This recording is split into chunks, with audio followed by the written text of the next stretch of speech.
Communicators. Ang naiba at kakaibang plataforma sa digital broadcast.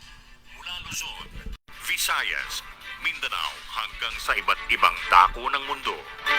Broad Streamcast Communicators, ang sandigan ng sambayanan mula sa walang labis at walang kulang na pagbabalita, paglilingkod, maglalahad ng mga mapagbuong komentaryo at usaping pambayan para sa kapakanan ng karamihan. Broad Streamcast Communicators, tuwirang maglilingkod ngayon hanggang sa susunod na henerasyon.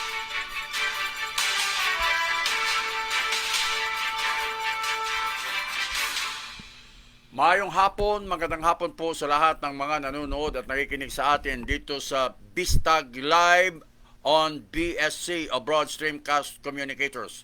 Nagpupugay po, Dodong Alan Afable Obrero, samahan niyo po hanggang alas 3 ngayong hapon sa hapong ito ng Martes, ika-7 ng buwan ng Disyembre. Napakabilis po ng araw at malapit-lapit na ang ating inaantay na magiging masaya po ang maraming mga Pilipino sa kabila po na nandyan ang banta ng Omicron variant.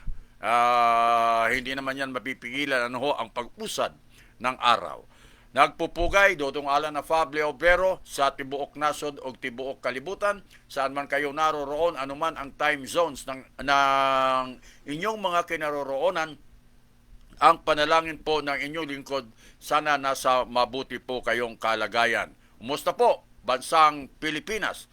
Lapit-lapit na po ang eleksyon, di ba? 2022. Malapit na po, ilang araw na lang, 2022 na. January, February, March, April, May, 9. Ayan na, huhusgahan na natin. Ilang buwan na lamang po yan mga kababayan, kaya kinakailangan nakahanda po tayo. Anyway, mamaya po magpapolitics po tayo, pero dito muna tayo sa COVID update. COVID response update natin. Dito hong isinasakatuparan ng ating pamahalaan kung paano po mababaka itong problema natin. Hindi lamang naman problema ng Pilipinas, kundi problema sa buong mundo. Ngayon, dito sa Pilipinas, pinag-aaralan daw ng IATF kung ibababa ang alert level. Remember, ang ating alert level sa Metro Manila at iba pang mga lugar ay hanggang December 15, especially National Capital Region, hanggang December 15. Ngayon, pinag-aaralan po yan mga kababayan na ibaba sa alert level 1. Sa kabila po ng banta ng bagong variant ng COVID-19, itong Omicron variant. Napapanahon na po ba? Pero nagpahayag dyan ang Department of Health sa pamamagitan po ni Secretary Duque. Ang sabi po ni Secretary Duque, parang hindi pa panahon para ibaba sa alert level 1. Pinangunahan na niya. Ngayon, nasa IATF po yan, sapagkat isa lang po yan si Secretary Duque sa makikipag-talamitam, makikipag-diskusyon doon sa mga miyembro ng IATF. Ang tanong natin dyan, sino ang masusunod? Kung sakasakali, mga negosyante o mga health advocates. Alam naman natin ang mga negosyante, gusto nilang lumuwag pa para magkaroon po ng economic activity sa ating bansa. Pero ang mga health advocates naman, teka muna, pag-aralan muna natin, mayroon hong banta, ang Omicron variant na sinasabi po na pinuputakti ang mahigit sa 40 mga bansa sa buong mundo. Ito yung pinaghahandaan at pinangangambahan ng ilang mga mayayamang bansa. Pero ang Pilipinas, sabi nga ng ating presidente, it's a miracle.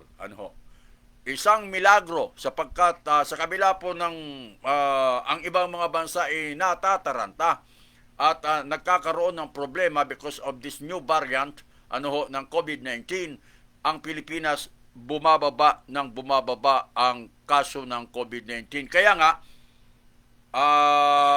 pinag-aaralan ngayon ng ating pamahalaan kung ibababa pa sa alert level 1 from alert level 2. Pero pag magkaroon ng alert level 1 tayo, sigurado mas luluwag po yan. At kapag nagkaroon po tayo ng alert level 1 after December 15, sasabayan ng okasyon ng marami sapagkat Disyembre po yan, maraming mga okasyon po na magaganap dyan, sigurado po yan magkakaroon ngayon ng pagkakataon si COVID na makapasok sa kalagitnaan ng bawat grupo. Ang tanong, mayroon ba tayong sapat na kakayahan para pigilan ito? Mayroon ba tayong pag-iingat kagaya ng pag-iingat natin kapag tayo po hinihigpitan? Kasi pag hinihigpitan, napipilitan tayo sapagkat hindi naman tayo maaari makapunta sa mga lugar na gusto nating puntahan kung hindi po tayo naka-uniforme. Anong uniforme po natin? Uniforme natin, face mask, face shield. Pag mahigpit talaga, di ba? Tapos, para tayo mga sundalo, naka-distansya. O wag kang lalapit dito sa akin. Di ba? Parang ganun. Kahit na yung kalaban natin ay hindi yung sundalo ng ibang mga bansa, talagang ganun ho ang proseso na dapat natin sundin sapagkat naging epektibo po yung pamamaraan ng ibang mga bansa sa pagkikibaka dito sa COVID-19 at sinusunod din naman natin batay sa rekomendasyon ng World Health Organization. Kaya nagkaroon tayo ng health protocol sa Pilipinas at yan po ang sinusunod natin. At in fairness, naging epektibo naman po. Pati yung mga diskarte natin na kagaya halimbawa ng may lockdown, granular lockdown ang tawag nila para at least yung isang lugar lang ang na-isolate, hindi po napipilay ang takbo ng ekonomiya ng isang lugar. Naging epektibo po yan. Kaya inadapt po yan sa iba't ibang dako ng kapuluan. Ngayon, gumaganda na. At katunayan, pinag-aaralan na dapat ibaba pero nagkaroon naman tayo ng isang problema. Itong variant na mas nakakahawa, dihamak at papalit-palit ng anyo. Hindi lang 2 beses, hindi lang 10 beses, 30 beses mahigit pa ang pagpapalit niya ng anyo. Napakatindi naman itong pagsubok na ito. Pero ang lahat ng mga pagsubok natin na yan, alam natin ang solusyon. Ano po yan?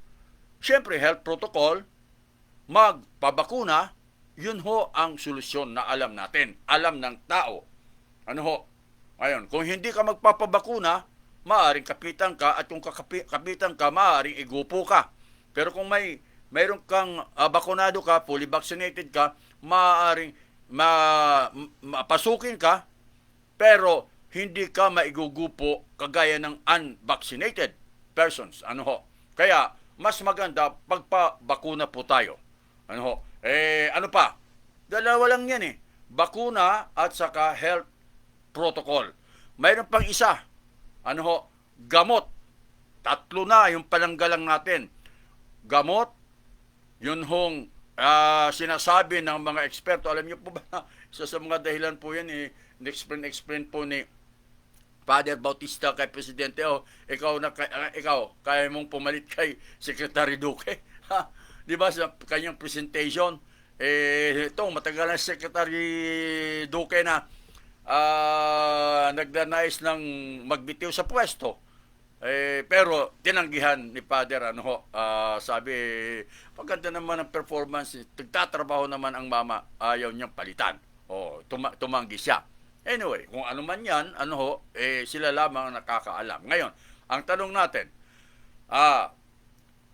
ang sabi ni Father Bautista ng Okta, kinakailangan gamot, maghanda tayo. Yung gamot na antivirus, yung Molnupiravir, kinakailangan magpabakuna tayo. Siyempre, sundin natin ang health protocol. Tatatlo na yung shield natin.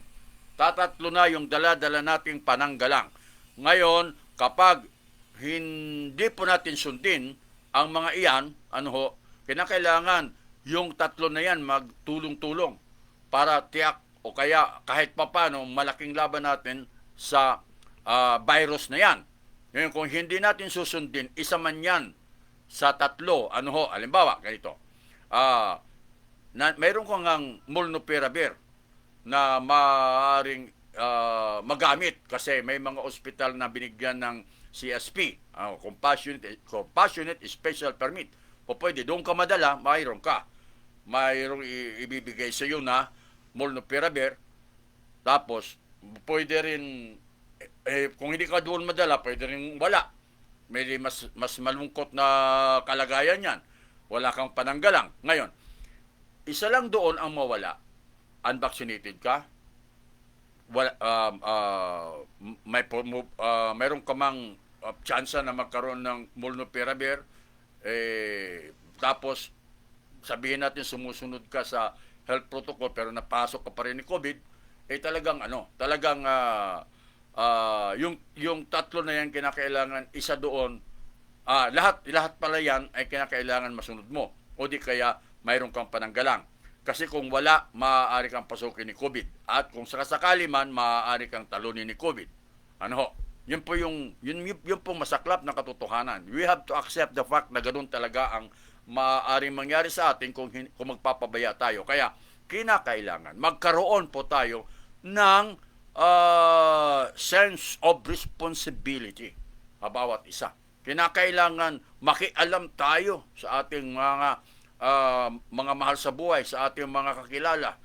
Ay hindi masamang makialam basta para sa kabutihan. Huwag lang obvious na parang para kang siga. Yung bang pare, yung ano mo,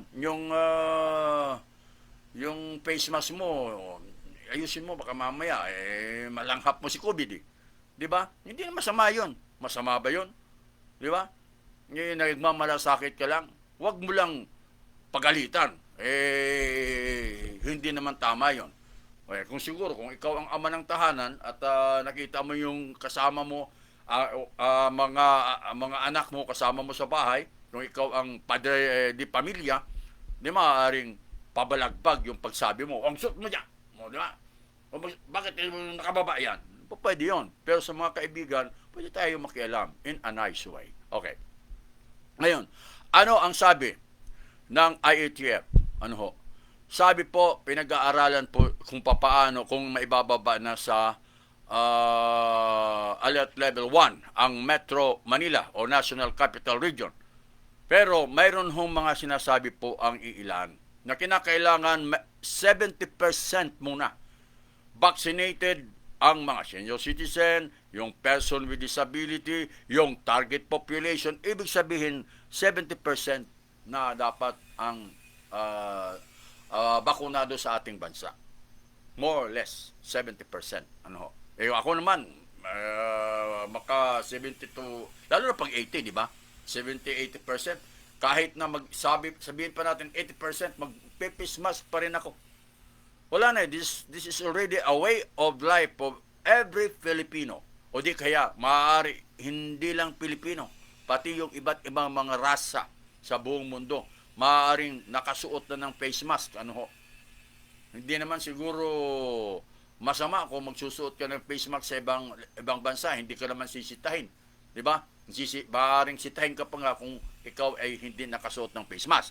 Pero kung ikaw nakasuot ng face mask, pumunta ka sa ibang bansa at marami mga hindi nakasuot ng face mask, siguro hindi ka naman sisitahin. Ba't ka nakasuot ng face mask, kami hindi? Hindi naman siguro ganon. Di ba? Kasi alam nila ang danger, ang takot ng isang tao na magka-COVID. Ano ho? Ngayon, balikan ko yung sinabi po ni Secretary Duque. Ang sabi ni Secretary Duque, dapat manatili muna sa alert level 2. Sa ngayon, ang Metro Manila. Kasi, o kaya maraming lugar sa Pilipinas, kasi nasa alert level 2 ang karamihan sa mga lugar natin sa bansa. Ano ho? Pero magandang balita sapagkat bumababa po ang COVID cases. Ano ho? Ngayon, mayroon hong mga bansa na gumanda na po ang kanilang laban sa COVID-19. Pero, nagluwag sila. Yung kanilang minimum public health standards hindi nila na-maintain. Ano po ang nangyari? Nagkaroon na naman ng pagtaas ng COVID cases sa kanilang mga bansa. Sa Europa po yan. Alam naman natin, ang Europa talagang pagdating sa healthcare system, nangunguna po yan. Bakit tumaas? Sapagkat lumuwag, maaari, inalis nila yung kanilang face mask, pagkatapos yung mobility ng mga tao, naging mabilis, lapit dito, lapit roon, wala na, hindi na sinasaalang-alang yung pagbabahing ng mga tao na yan, kaya nagkaroon po ng surge muli sa ibang mga bansa. Yan po yung problema. Ayaw natin maulit yan. Ayaw natin maulit po yan dito sa Pilipinas. Kaya nga, sabi po ni Secretary Duque, pag-aralan muna natin, wag muna. Wag muna. Yan.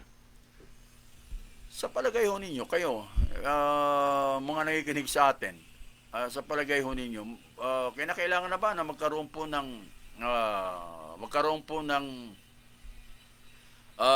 pagbaba ng alert level? Ako, duda pa ako ha. Parang, di bale, hindi na masyado tayo maging masaya sa darating na bago matapos ang 2021. Pagsalubong 2021 at saka 2022. Basta, next year, magiging masaya tayo. Di ba? Tapusin muna natin itong December na maging nasa alert level 2 tayo. Ako, pabor ako doon. Ewan ko lang sa inyo. Ngayon, kung gusto nyo madaliin, alert level 1. Ako susunod rin naman. Pag sinabi ng IATF, alert level 1 na po tayo, di sige, okay lang. Di ba? Pero I will not lower my guard down. Hindi ko talaga ibababa. Kailangan mag-ingat. Hindi pa po kayo ang ibang nakikinig sa atin, nakikinig sa Bistag Live dito sa Broad Streamcast Communicators, baka hindi pa po nila alam akong hindi pa po nila nararanasan gaano kahirap ang magka-COVID. Huwag nyo na hong pangarapin yan. At alam ko naman hindi nyo pangarapin. Binabati muna natin si Ejen Olyikad. Good afternoon po, Ejen. Maraming salamat po. Si Helen Biduya, maraming salamat. Good afternoon, Manualan. Good afternoon, Helen. At kumusta na po si Lieven? Kumusta na kayo dyan? Kayong mga, nasaan ba ngayon si Helen? Sa Mindanao, sa Samar, o sa Maynila? Basta, ingat po kayo. Lalo-lalo na, ito hong banta ng Omicron variant. Ingat po kayo dyan. Kung sakasakali, hindi pa kayo nababakunahan, magpabakuna po kayo. Wag ko kayong matakot dyan sa side effect. Wag ko kayong matakot na magiging zombie kayo. Mas marami na pong nagpaturok sa atin sa Pilipinas. Mas marami na, di hamak, di ba? Dami na mahigit na sa kalahati. And counting, magiging mabilis pa yan. Baka sa 15, 16, 17, magkaroon na naman tayo ng National Vaccination Days. Pagka natatakot ho kayo na magiging zombie, talagang matakot kayo kung magiging zombie po ang yung mga naturukan, kasi ang daming mga hahabol sa inyo, yung mga hindi nagpaturok. Di ba? Mas marami yung mga zombie na kasi nagpaturok. Pero hindi ako naniniwala dyan. Ako'y naniniwala sa science. Naniniwala po ako sa mga eksperto. Naniniwala po ako sa virus na mapupuksa o mapipigilan kapag nagpapabakuna tayo, like leprosy. Not leprosy, yung polio. Yung flu virus, di ba? Ba't kayo nagpapaturok ng flu, anti-flu? Ba't kayo nagpapaturok ng pneumonia? Di ba? Ibig sabihin naniniwala kayo sa bakuna. Yan, bakuna to anti-virus to. Virus ang kalaban natin. Virus din yung pinupuksan nyo. Yung flu virus. Virus yan Di ba? Magpabakuna po kayo para hindi tayo mahirapan. O kaya, para hindi po tayo magka-problema pagdating ho ng panahon na, alam nyo na, baka i-require na talaga yan ng ninuman, ng mga iba't iba mga bansa. Sa Cebu ba? Tama. Sa Cebu. Si Mayor Rama, ipinatupad na po na hindi ka makapapasok sa mga establishment kung ikaw ay hindi fully vaccinated. Kahit na bakunado ka ng isang turok lang. Hindi ka po pwede pumasok sa mga establishment. Mahigpit doon. Nakatikman na rin kasi nila eh. At saka nakita nila na talaga nakakatulong yung bakuna. Hindi naman si Raulo yun si Mayor, di ba? Hindi naman siguro si Raulo yung mga Cebuano, o kaya yung mga gumawa yung mga konsehal doon, di ba? Gumawa po ng batas para patupad po yung isang batas sa taga-Sugbo. Di ba? Unsaon man na nila karon. Dili ka makasulod sa mga establishment kung dili ka fully vaccinated. Kahit first dose ka, hindi ka po pwede. O paano kung pupunta ka doon sa mapipili to ba? Kung halimbawa may pupuntahan kang lugar, importante. Di wala kang magawa. Talagang susunod ka. Ako naman susunod. Sumunod po kayo sapagkat makakabuti po yan sa inyo. Pero yung mga choice naman yan, yung mga matitigas ang ulo, kailang. Pero mag-ingat lang ho kayo. Kaso nga lang, yung yung kapalit, hindi kayo basta makaka paparito. Isa pang halimbawa, si PNP Chief Carlos ay nag-atas. Lahat ng mga unvaccinated na mga pulis ay less ang kanilang galaw. I-assign na lang sa mga opisina yan. Diyan ka na lang sa office. O kung ikaw operator ka. Kasi may mga pulis na ayaw sa opisina eh. Gusto niya sa operation siya eh. Di ba? Unang-una, gusto niya ng aksyon ng mga pulis. Ngayon, gusto mo matingga, nasa opisina ka lang, hindi ka naman tatanggalin, hindi ka naman mawawalan ng sahod. Kasi choice naman ninyo, wala naman yan, hindi naman yan, wala namang batas na nagpipigil ho sa mga ganyan. O sabi naman ni PNP Chief Carlos na kung sakasakali mapopromote ang isang unvaccinated, pwede naman i-promote sapagkat hindi naman required na yung ipopromote kinakailangan vaccinated, which is tama naman. Pero pagdating sa assignment, mayroong kapangyarihan ang PNP chief. Doon ka, kahit naman vaccinated, unvaccinated, o kaya kahit na unvaccinated lahat, yan pa rin ang magmamando. Ikaw doon ka, you have to follow order. Ngayon, pagka ikaw unvaccinated, nagmamalasakit si PNP chief Carlos, ang sasabihin niya, baka makakakubig ka iho. Doon ka na lang sa opisina. Huwag ka nang lumabas. Lalabas ka lang pagka-uwian na. Huwag ka nang makihalubilo doon sa labas kasi sa labas maraming tao. Diyan ka. Kung mahilig ka sa aksyon, wala ka. Mabuburyong ka roon. Kayo magpabakuna na ho kayo. Kulit ko talaga. Kasi gusto ko na kasi makakailos na tayo. Para mag-level 1, tapos mag-level, kung maaari, wala na. Wala nang level-level. Diretso na. Pasakay tayo, kahit na magbanggaan tayo, okay lang. Kahit wala ng social distancing, pagdating ng panahon. Pero sa ngayon, wag muna. Sumunod muna tayo sa health protocol ng ating pamahalaan. Okay. Kumusta na po ang isinakatuparang 3-day and extended vaccination hanggang at-rest, di ba? Hanggang at-rest doon ang nangyari. Pero nag-extend, di ba? 1, 2, 3. Nag-extend 2 days ata. Kumusta na po? Extended National Vaccination Day. Ilan na po ang nabakunahan? Ang target po ng 3-day vaccination, national vaccination, ay 9 million. 3 million per day. In-extend, in-extend ng mga ilang araw, 2 araw. Ang pinakahuling datos na nakalap po natin ay umaabot sa mahigit sa 10 million po. 10 million ang nabakunahan. Yan ang idadagdag natin doon ho sa nabakunahan na ilang milyon na. First dose. Di ba? Mabuti kung Sputnik Light yan o kaya Janssen kasi isang dose lang, fully vaccinated ka na. Bibilang ka lang ng ilang araw, fully vaccinated ka na. Karamihan ng mga bakuna na nakarating sa atin at karamihan ng mga vaccine manufacturer, 2 doses. Kaya, you have to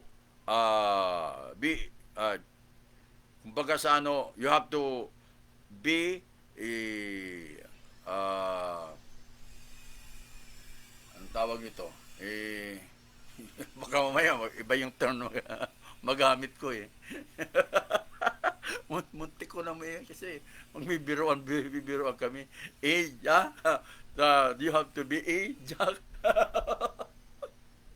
Two jobs. Na lang. Sige. Oh, dalawang turok. Baka mamaya iba yung mabanggit kong na madadali tayo rito. Okay. Kinakailangan, dalawang beses ka maturukan. Isang pa lang. O di, hindi ka pa fully vaccinated. You have to wait. Ngayon, ay dadagdag lang natin yan sa mga first dose. Ano, tapos yung mga nag-first dose na pwede na sila mag-second dose, naman idadagdag natin sa fully vaccinated. Yung mga fully vaccinated na noong pa ay fully vaccinated, mayroong third dose. Ano ho, yun sinasabi nilang booster shot. Inaantay ko yan. Inaantay ko yan. Nagkaroon po ng 10 million mahigit, 10.2 million. Yun hong ginawa natin National Vaccination Day, Extended National Vaccination Day. Malaking tulong na po yan, ano ho. Hindi ko lang malaman ngayon kung bakit wala akong naririnig, nababalitaan na may mga dumarating na mga bakuna. Diba? Parang tumigil ah. Di kagaya noon na dumarating sa bagay, siguro, ginagamit ba ng ibang mga bansa? Nagkakaroon na sila ng third dose, booster shot. Paano? Hindi pa talaga dumarating yung order natin. Kasi mayroong donation, mayroong order. Hindi naman yan ilulusot, salbihin natin ito yung order, ito naman donation. Pwede bang pagbalik ta rin yan? Para naman hindi, yun, di ba? Lalo-lalo na ngayon, nagsisilipan. Napakahirap yan ngayon. Mahirap yan. Mahirap ngayon magnakaw kasi unang-una, tatakbo ka. Pag tumakbo ka at nasilip ka, masisira ka. O, di ba? O di kaya, kung hindi ka man tumatakbo, masisira yung naglagay sa iyo diyan. Kaya hindi ka basta-basta makakapagnakaw ngayon. Paano yan? Mga magnanakaw, tigil muna kayo. Okay. Mayroon hinahanap ngayon, na sinasabing mga galing sa South Africa na di pa natutuntun ng ating mga otoridad. Kinakailangan mahanap yan. Kasi baka nagkakalat na yan. Yan. Ang tanong natin, bakit ganon? Tinatanong natin, bakit ganon? Ang sabi ng ating pamahalaan, maghihigpit sa mga borders natin. Ang sabi ng Bureau of Immigration, mayroon silang sapat na mga tauhan. Binabantayan nila yung mga galing sa iba't ibang mga bansa. Ito po ba ay nakarating bago nagkaroon ng balita na mayroong Omicron variant? O nandyan na yung Omicron variant nakapasok sa atin? Bakit mayroon ganun? Tatanong lamang po tayo sa mga nagpapatupad sa lalo-lalo na yung mga nagbabantay sa ating mga borders, sapagkat sinasabi po ng Department of Health na hindi pa natutuntun yung 8 biyahero na dumating sa Pilipinas galing South Africa. Yun yung South Africa yung pinanggagalingan po ng Omicron variant batay ho sa pag-aaral. Bagamat sinasabi rin po sa pag-aaral na nasa Europa na yan bago pa madiskubre sa South Africa. Pero maganda, naging transparent po ang South Africa, sinabi na mayroon Omicron variant sa kanila. Nagpasalamat tayo. Sapagkat kung itinatago yan, baka kumalat yan sa buong mundo. Kaya tama yung mayroong mga eksperto, sinesequence yung mga virus na yan, pagkatapos pinag-aaralan kung nagkaroon ba ng mutation, ayan, nadiskubre na mayroon. Sinasabi po na nagkaroon daw ng biyahe, noong November 15 hanggang 29, more or less, dumating ang 253 mga individual. Yan, 253 na passengers. At sinasabi, ang 80 ay natukoy na At yung 77 ay mga overseas Filipinos, yung 3 ay foreign national mula sa Region 6. Well, ngayon, sa lahat ho ng mga bilang, sabihin natin, 253 na individual, kung na-accounted na yan, mayroon pang nawawala na 8. Yung nawawala na 8, sinasabi sa report, galing sa South Africa. Ang pinakitatakutan natin, baka yung 8 na yan ay marami nakahalubilo at mayroong mga simptomas. Kaya kailangan talaga malaman ng ating gobyerno sana. Okay? 34 na minuto na makalipas ang ika-2 ng hapon. Kagaya ng sinabi ko po kanina, ang Cebu City, ang lokal o LGU sa Cebu ay nagpatupad ng no vaccination, no entry policy, parang ganun.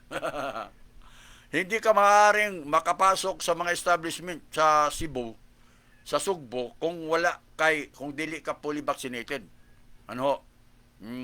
Yan po ay direktiba po para una, may kayat yung mga residente na magpabakuna. Pangalawa, siyempre para hindi kumalat ang COVID cases sa Sugbo, sa Cebu. Hindi papayagan makapasok. Yung mga unvaccinated, yung kahit first dose ka, yung mga nasa edad na 12 to 17 years old na hindi pa bakunado, hindi pa maaaring makapasok sa mga establishment. Ang Cebu City, ang datos po, sinasabi nasa 1 milyon na po ang nababakunahan. Doon sa 1 milyon, nasa 600,000 ang first dose. Ibig sabihin, ang fully vaccinated ay nasa 400,000. Less than half a million. Yan po yung datos. Magiging maganda yan kung mapupuli vaccinated na yung lahat. At tapos mayroon na namang natuturukan na panibago para pagdating ng bago matapos ang 2021, ilang araw na lamang po, magiging maganda po yung paghihiwalay ng 2021 at 2022. Ang isa pang magandang balita po mga kababayan, sinasabi po mula po sa ika-103 na pwesto noong Oktubre, umangat po tayo sa ika-57 nitong Nobyembre, itong nakalipas na buwan. Sa sinasabing ranking ng recovery, tumaas po ang sabihin na natin, ating bansa. Well, nasa siguro dahil sa pagsisikap po, sabi nga natin Presidente, milagro daw ang nangyayari sa atin sapagkat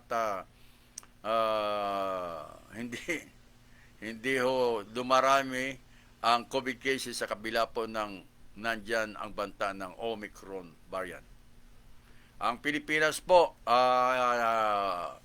batay ho sa pagtaya ng Department of Health, sapagkat nakapagtala po tayo ng 2 linggong growth rate na negative 57, negative 2 weeks growth rate na negative 57%, low risk average daily attack rate na 0.67, ibig sabihin kada 100,000, yun po yung 0.67 ang daily attack rate sa bawat individual, at sinasabi po mga kababayan na nasa minimal risk classification na po ang ating bansa. Anyway, sabihin na natin kung minimal classification, pero hindi pa po yan assurance na hindi tataas sapagkat nandyan pa rin ang banta ng COVID. Huwag ho tayo maging pakampante dyan, ha? Kahit nasabihin natin yung mga datos bumababa o di kaya dati high risk classification, ngayon naging minimal na lang, wag pa rin po tayo maging pakampante niyan. Kinakailangan po magkaroon po ng pagmamanman po sa bawat isa. Okay. Ano pa ang ilan sa mga balita na gusto natin iparating. Ano ho nga pala, na maalala ko, ito magandang, total, hindi naman siya, kahit na siya kumandidato o hindi kumandidato, o kahit na hindi siya mag-withdraw o mag-withdraw, okay lang yan. Anyway, siya naman ay senador, matalo manalo. Ano ho? Ang tinutukoy ko po dyan si Senador Bongo. Maganda yung kanyang isinusulong na panukala. Yung bawat rehiyon ay magkakaroon ng super hospital. Yan ang kulang sa atin eh. Ano ho? Yung bawat rehiyon mayroong super hospital. Ang isa sa dahilan kung bakit ho marami nagpupunta sa Manila kung nagkakasakit. Dahilan sa narito po yung mga magandang gamit, kompleto ng gamit, ano ho, sa mga operations, lahat na. Kung mayroong ala PGS sa bawat rehiyon ng bansa, ang laking tulong po yan sa bawat mamamayang Pilipino. Kasi hindi ka napupunta ng Maynila. Ang mahal ng pamasahe papunta ng Maynila. Nagsisiksika na tayo rito, di ba? Kaya nga pinapabura ng inyong lingkod ang federal system of government para yung lokal ay makapangyarihan. O kaya parliamentary system para ang lokal din ay makapangyarihan. Hindi na pa tayo beholden sa central government. Di ba? Yung sinasabing Imperial Manila, di hamak marami hong mga local officials na magagaling kaysa sa mga Manileño. Sasabihin ko po yan. Kaysa dito sa Metro Manila. Kaya kung mabibigyan sila ng pagkakataon, magkaroon ho ng pamamalakad na bibigyan sila ng otonomiya, baka mas mauunlad pa ang mga lugar na yan. At mapapaghandaan pa nila yung kanilang mga kalye. Hindi kagaya dito sa Metro Manila, may mga masisikip. Doon sa ibang mga lugar, kung madiskarte ang isang lokal na opisyal, mapaghahandaan niya yung mga kalye, kung saan ilalagay yung mga establishment na yung makakatulong sa pamahalaan lokal, mabibigyan niya ng diskarte, magagawa niya ng diskarte. Yan ang maganda. Sa setup ng gobyerno natin ngayon, beholden tayo sa national government. Pinibigyan lang ng kapiraso ang mga lokal para umunlad. Ito. Samantala, yung mga lokal, ibinibigay naman nila yung malaking bahagi doon sa national. Babalik ta rin natin yan pagdating ng panahon kung sakasakali may mananalong presidente na isusulong po ang federal system of government o di kaya parliamentary system of government. O kaya hybrid, semi-federal. Pag gagawin po yan, ang magiging makapangyarihan na ay mga lokal. Mga local executives. Kapangyarihan, diskarte nila sa kanilang mga lugar. Paano mapapaunlad? O yung kanilang buwis, mas malaki ang mapupunta sa kanila para mapaunlad yung kanilang mga bayan, mga syudad, mga lalawigan. Hindi ho kagaya ngayon, beholden ka sa national government. Kung kalaban ka doon sa lokal na yan, kapiranggot lang, minsan hindi pa dumarating. Pero kung kakampi ka, ibubuhos doon, kahit na sobra-sobra na. There's no equitable distribution of biyaya o ayuda galing sa national government. Yun po, may mga bigatibo kasi mga leader Di ba? Pero kung sakasakali may mananalo at isusulong po, kaya inaantay ko yung sino sa mga presidential ang mayroong pananaw na ganire. Di ba? Ganito sa iniisip po ng inyong lingkod. Yan ang ibubuto ko personally. Kung sakasakali, yan din ay pangangampanya ko sa kamag-anak ko at mga kaibigan ko, kilala ko. At maaari yun din ang magiging tilamsik ng aking pananalita. Ngayon sa ginagawa ko na, katulad ngayon, yung ginagawa ko. Kaya babalikan ko muna si Senator Lawrence Bongo. Napakaganda. Super hospital sa bawat rehiyon. Dapat noong pa ginawa yan Kaya itong si Senador Bongo, malaking tulong po yan sa pagdating ho sa mga healthcare, pagdating ho sa mga nagkakasakit, ang laking tulong po yung ginagawa ni Senador Bongo. Pero yun, bata pa naman siya eh. Pagka sakasakali, ano ho, yung kanyang panukala, talagang isusulong niya, mayroon pa siyang 3 years para isulong yan.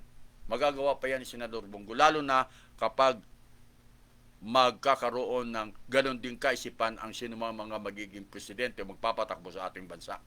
Ano ho? Sa kanyang pananaw. Kasi nakatikim na ho tayo, nagkaroon ng pandemya, nagkaroon ng health problem. Ano po nangyari? Unaware po, unprepared po ang national government, ang lokal na pamahalaan, unprepared po. Let's accept the fact na ganon. Kulang na mga kagamitan. Kailan lang tayo nag-purchase, kailan lang tayo nangutang at bumili ng mga gamit. Sabi nga ng ilang mga komentaryo, ang laki ng inutang, nangunguna. Pangalawa tayo, nangungutang tayo sa mga lending institutions, IMF, World Bank, nangungutang tayo pagkatapos binibili natin, ginagamit natin sa kung ano-anong gamit para ho sa health problem natin o di kaya sa COVID response natin. Ang laki daw ng utang natin. Saan ba tayo kukuha ng pera? Puro nga tayo ayuda eh. Bigay tayo ng bigay. Saan ba tayo kukuha ng pera? Wala namang revenue na pumapasok. Hindi naman sapat yung kinikita. Parang ano yan eh. Parang sa isang pamilya. Nagkakasakit yung buong pamilya. Wala namang kita si tatay na sapat. Anong mangyayari? Di, kung may mautang, utang muna tayo doon sa maaaring magpautang sa atin. Ganun talaga eh. Di ba? Nung panahon, naalala ko yun eh. Babalik na naman ako doon sa panahon ni dating Presidente Marcos. Mga sumisigaw sa kalye. Hindi, sagot ang pangutang sa IMF World Bank. Ang daming yan sumisigaw ng ganyan. Pero nang silang maupo, yung mga sumisigaw na yan, anong ginawa? Anak ng giatay ng mga tawana. Yaw-yaw lang, yaw-yaw. Ingon sila. Dili sagot ang utang sa ibang bansa para matulusyonan ang problema natin. Ipapanganak pa lang, apo-apo-apo. Ipapanganak pa lang ng yung apo, may utang na. Ganun sila, katindi sa propaganda. Pero tanawa, nung sila na ang makalingkod, nung sila na ang maupuan, ang ginawa po nila, utang din kayo, talagang giatay. Di ba tinuod? Hindi ba totoo po yan? After Marcos, hindi ba tayo umutang? Nung panahon ni Tita Cory, hindi ba tayo umutang? After Cory, hindi ba tayo umutang? Lahat ng mga naging presidente umutang. Dahil, wala talaga eh. Walang magagawa eh. Tapos sasabihin ng mga makakaliwang grupo, hindi dapat but ninyo eh. Ilang mugkuhan, yaw-yaw. Tagaan na mo panahon para sama kayo para mahubog ang atong bansa diya sa Kongreso. Daghan ng mga cause-oriented groups, daghan na nakasulod ana diya sa Kongreso. Man gihapon. Di ba? Wala. Kinahanglan yun, mabag-o na lang ang atong kuan. Mabag-o na lang ang atong sistema sa gobyerno. Ambot kung mumutuong mo sa kuha, basta mao na akong pananaw, ngayon kung hindi kayo maniniwala, nasa sa inyo po yan. Binabati din natin si Pasig City, BSC Radio. Maraming salamat po. Bistag Live, simulcast sa ACI Provincial. Aba, okay ha. Bistag Live, simulcast sa BSC, Communicator CBS DWAD 1098 kHz Manila at sa lahat ng mga bago Audiovisual Communicators Incorporated AM Network and Provincial stations. Wow. Ano ba? Daghang salamat. Daghang salamat po sa inyo. Okay, tuloy natin. ang ating discussion. Di ba sinasabi ko po sa inyo mga kababayan, kung bakit po nakakuha sa akin ng pansin itong sinusulong po ni Senador Bongo, hindi naman siya kakandidato na, di ba? Sabi nga ni Senador Bongo, huwag nyo na akong pilitin na tumakbo kayo mga supporters ko sapagkat talagang yun ang nasa puso ko. Hindi na ako tatakbo. Hindi kawalan ni Senador Bongo yan. Para sa akin, bakit? Senador naman siya 3 years pa siya tatakbo siya, halimbawa, tatakbo siya, mangangampanya siya. Very stressful yan. Gagastos siya. Kahit nasabihin natin, may tutulong sa kanya sa paggastusan. Sigurado ba siya mananalo? Hindi naman. Kung yung kanyang strength ay ipunin na lang niya at mag-isip siya kung ano ang mga isusulong niya mga batas for another 3 years. Marami pa siyang magagawa sapagkat maayong tao si Senador Bongo. He is a very good man. Talagang tumutulong po siya sa mga mahihirap natin mga kababayan. Marami na po yan na nagpapatotoo. Ngayon, kung hindi kayo naniniwala, itanong nyo sa mga natulungan, itanong nyo sa mga nasunugan, itanong nyo sa mga napuntahan ni Senador Bongo. Mayroon ba mga senador dito na kagaya ng ginagawa ni Senador Bongo? Yung mga senator na halos dekada na nandyan na, ilang dekada na nandyan. Matulog nilang galing ng uban, tulga na nilang, himuon na nilang rest house tong Senate. Tulugan na lang. Mayroon ba? Nalo bang nagawa nila? Samantala si Senador Bongo, ilan pa lang ha? Ilang araw pa lang, ilang taon pa lang yan. 3 years? 4 years? 6 years? 3 years pa lang si Senador Bongo, di ba? 3 years? Ang dami na nagawa. Tapos ito na naman, super hospital sa bawat region. Ang laking tulong yan. Suportahan po natin yan, mga kababayan. Sabihin ho ninyo sa inyo mga mambabatas, baka yung mga mambabatas ho ninyo, mga representative ho ninyo, na humihingi ngayon ng boto, sabihin ho ninyo, Congressman, ano masasabi ho ninyo sa panukala ng Senador Bongo na isusulong sa bawat region ang super hospital na kasing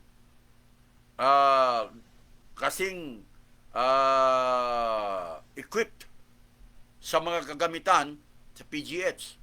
Kung ang bawat rehiyon ay mayroong PGH-like hospital, ba't pa ako pupunta ng Maynila kung ako'y taga-Samar? Doon na lang ako sa rehiyon namin, sa Samar. Di ba? Ba't pa kung ako'y taga-Mindanao, doon na lang ako. Marami namang region sa Samar. Di ba? Sa Visayas, Region 8, Region 7, Region 6. Bawat rehiyon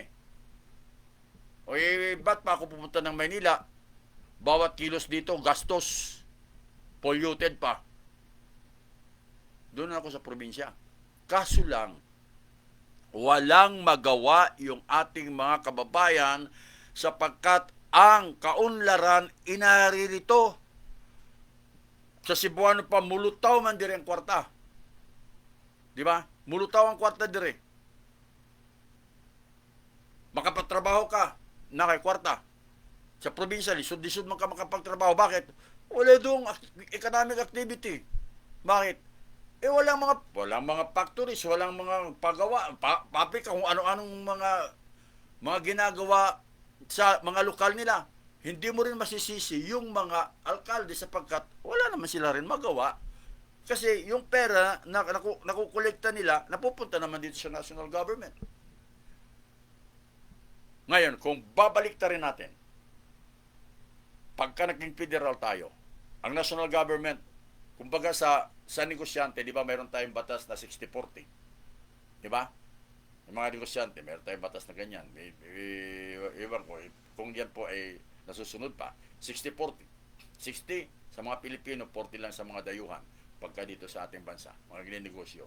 Pero ako, basta negosyo, go, go, go! Di ba?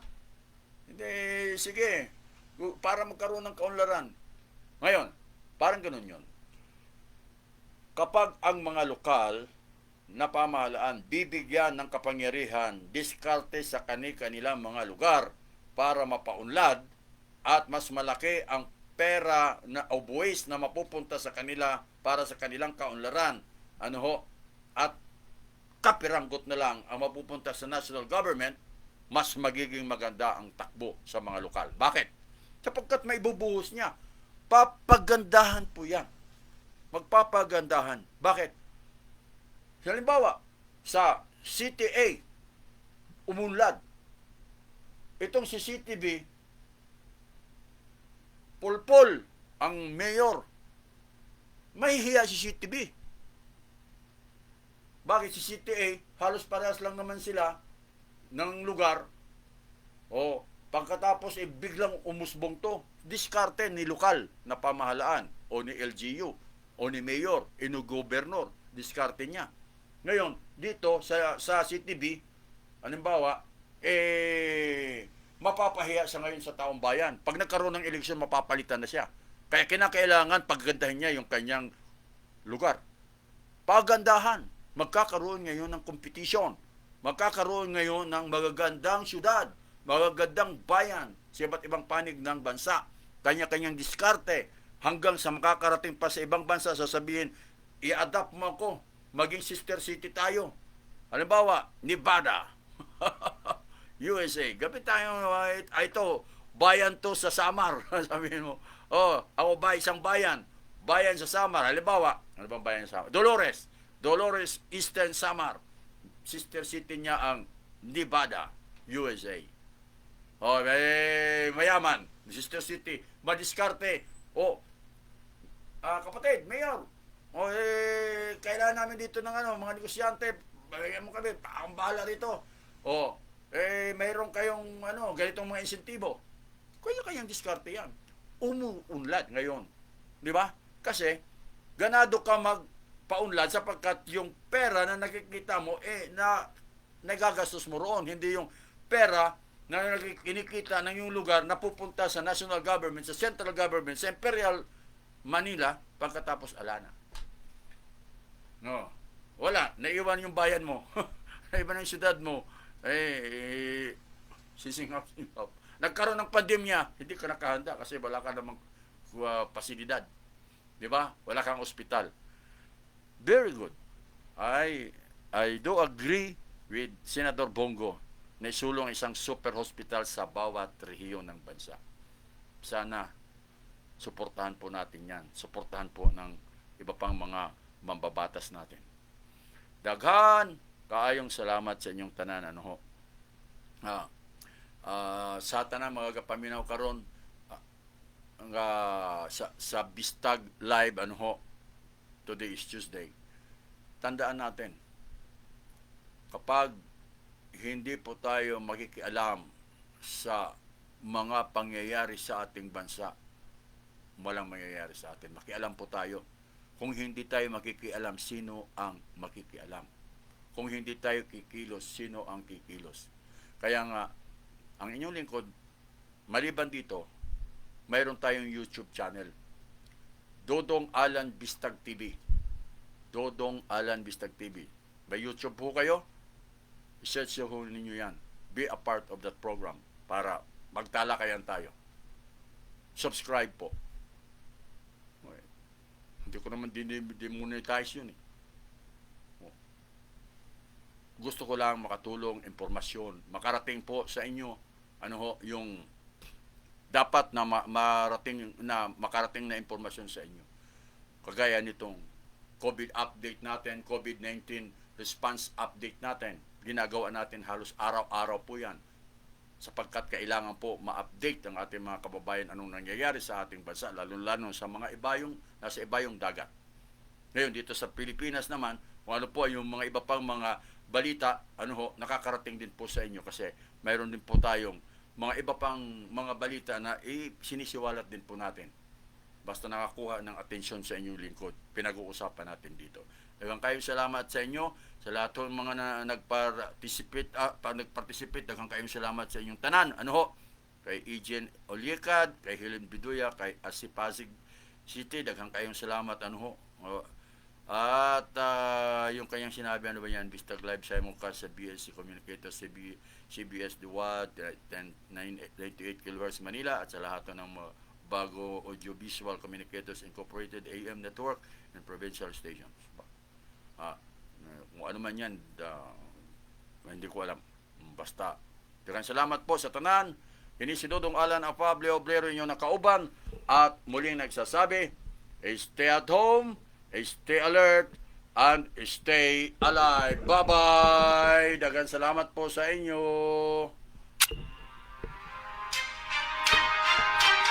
Inyong natunghayan ang makabuluhang pagtalakay sa mga isyong napapanahon.